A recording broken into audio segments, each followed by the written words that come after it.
How's it going, guys? It's your boy PPP. So ngayon, ayusin natin yung motor natin. This is 2016 in Er6f 2016. Tapos ayusin natin yung taillight niya. Nakikita niyo yung procedure para natin alisin ito. So part of the video ko pa. So yan ang motor natin, guys. Hindi na kasi gumagana yung right turn signal niya. So yan. So babaklasin natin yung rear fender niya in order for us para may kabit yung bago nating naibiling item sa Shopee ay sa Lazada. So makikita nyo dito sa video na to kung paano natin ayusin yan. So yan yung motor natin, si Leafy. So makikita nyo yung step by step. And DIY, this is my first time para i-replace itong signal light. And nanood lang din ako sa YouTube kung paano, which is abundant. Hindi ganun ka-informative yung mga nasa YouTube. So nag-research pa ako kung paano sa internet for me to be able to alisin yan. So let's go. Ito na tayo. So napapakita ko sa inyo yung item. Ito ha. I-unbox natin yung item na nabili natin. Ayan.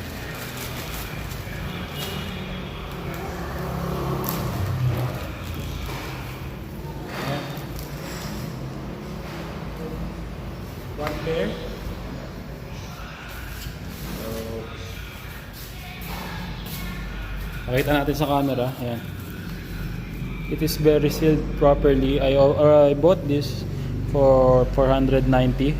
So shout out pala kay Sir Michael, ang ating guard dito sa ating building, dahil pinalawalan niya yung 200 dahil kulang ako.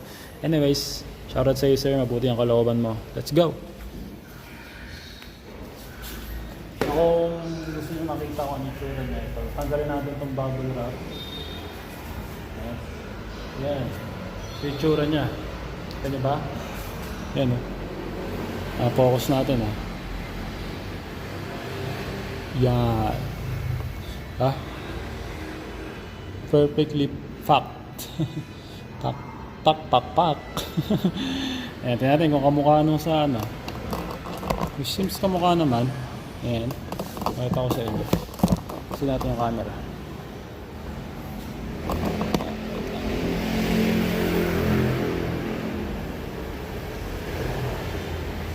Yan.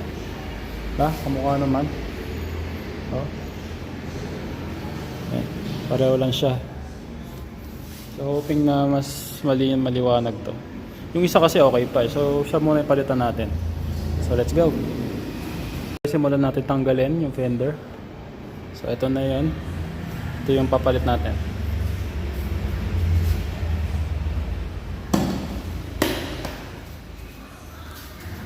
So first step, kailangan tanggalin tong rear seat para karoon tayo na access sa fender.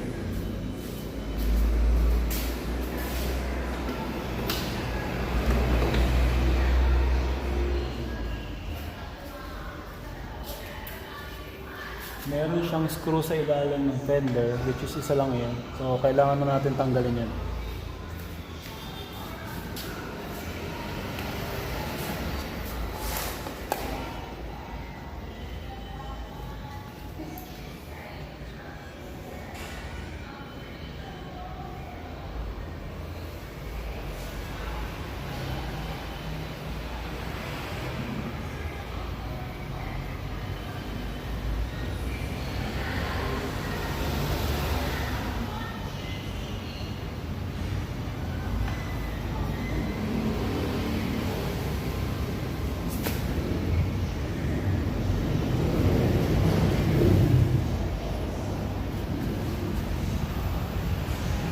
Tanggalin muna natin yung screw sa likod. Pakita ko sa inyo. Tara.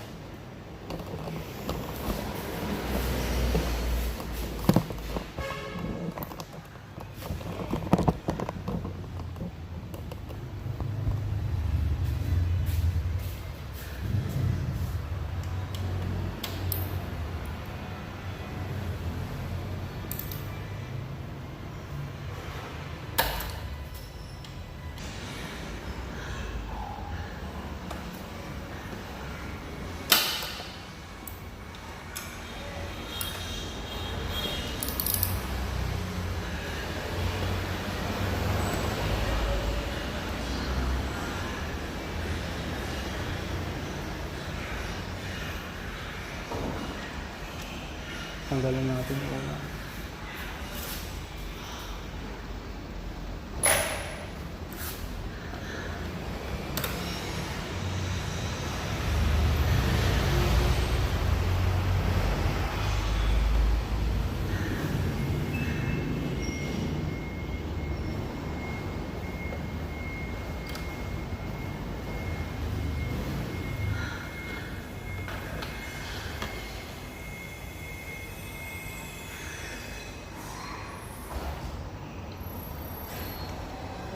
Second one.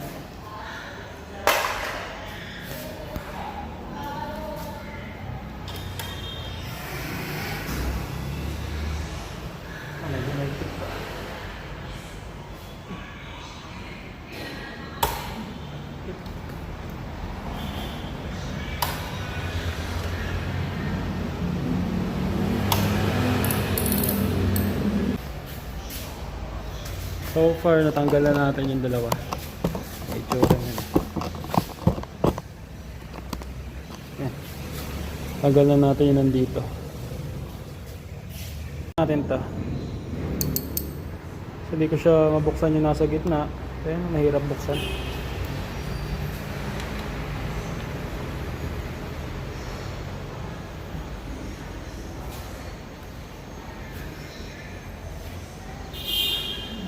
Yun.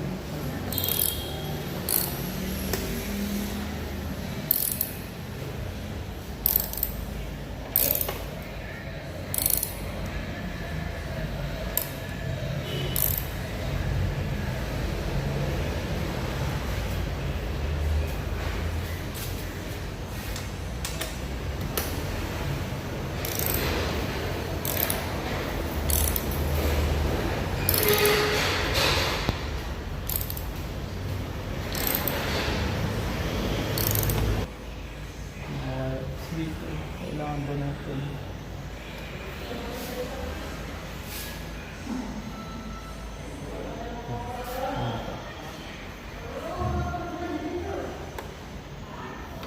Kailangan natin dito.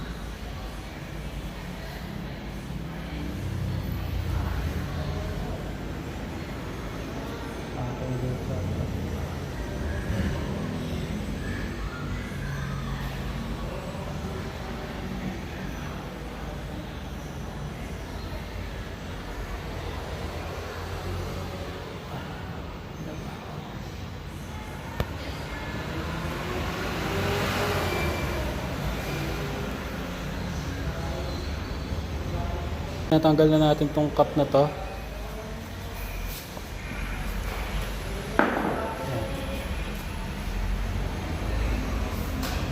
Basically, ito yan. Ito yung sa signal lights, I think. Itong dalawang to.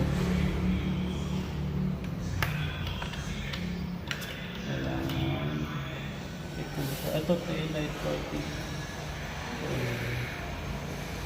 Ginawa ng bands with blue. Ito lang kailangan natin.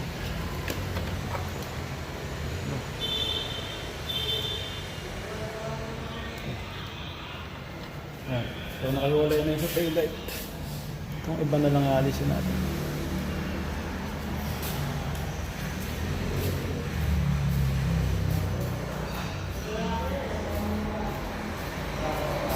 So alisin na natin yung fender gamit to.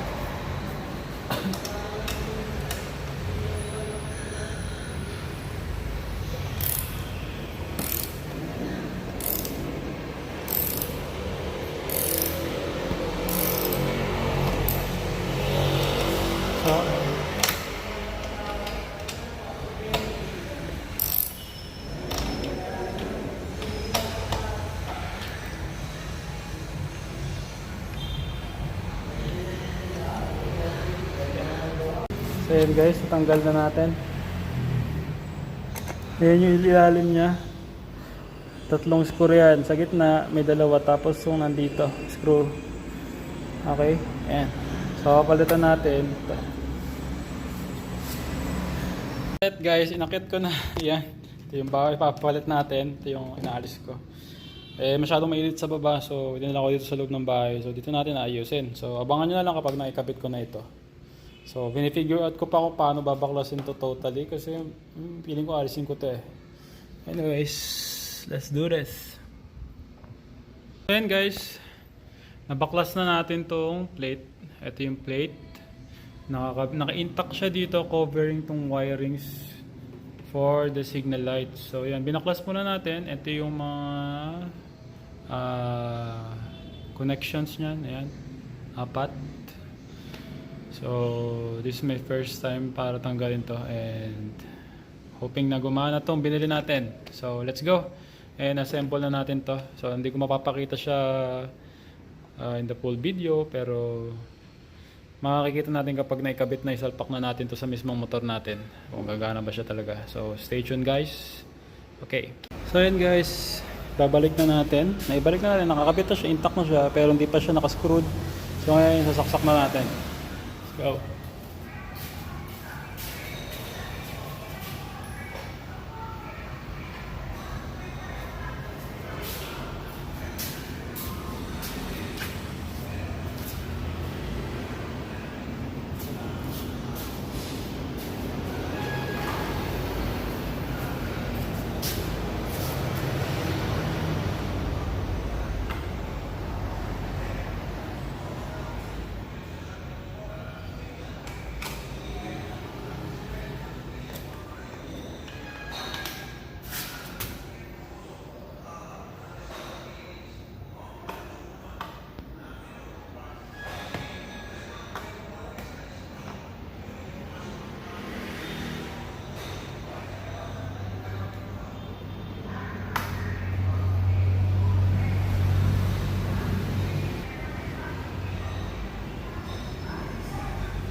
Naikabit na natin yung isang screw, 2 more screw.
Okay guys, naikabit na natin lahat ng screws.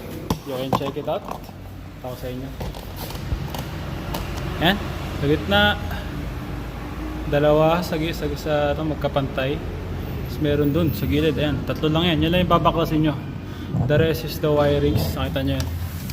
Ito. Ito yung dalawang signal lights. Ito yung nakakonect sa battery. So, kukonect na natin siya para mapagana na natin itong bagong kabit na signal lights. So excited. Kailangan kasi bago yan kasi karaniwan yan yung main ano natin eh.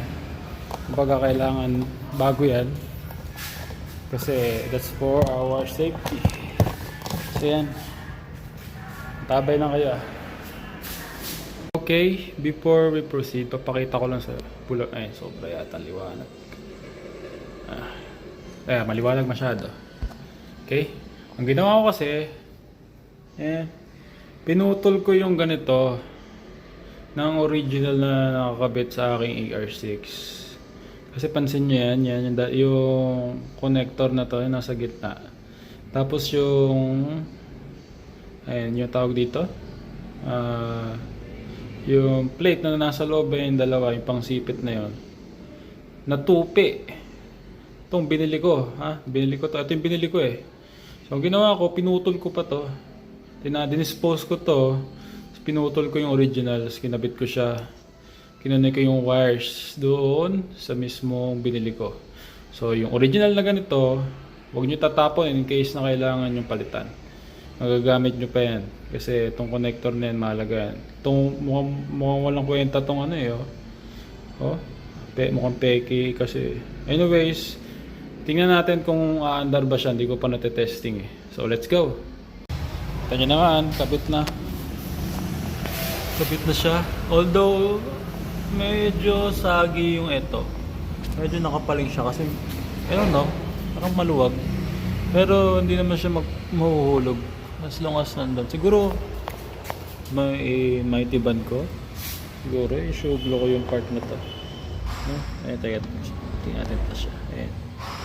Nakita nyo. Ayan. Nagalaw siya. So, hindi siya pantay. Sa angle na yan. Kita nyo, di ba? So, kailangan remedyohan yan. Anyways, tingnan natin kung gagaana na siya, guys. So, pakita ko lang sa inyo yung ginawa ko. Nabuksan natin to. It's my first time, so I am happy. Naikabit ko to. Kita nyo? Lahat ng wires na organize ko na as well as this. So yan. Ito sa tail light. Okay na. Mga tornilyo. Ayan. Ito. Saka yung nakatago na yan. Ayan. Tapos ito din. Kasama. And matibay na. Hindi na maalog. So yan. Check natin kung gagana na ba yung signal light.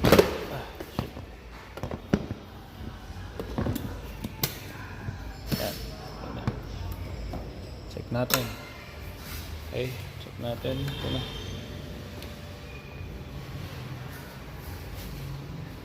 Let's check kung gagana ba. Ay, wait lang. Mahirap susiin ito eh. Ayan guys, testingin natin. Then, ayan. Yeah. Check outside lights. Yan. Meron na tayo. Ilaw na maayos. Let's go!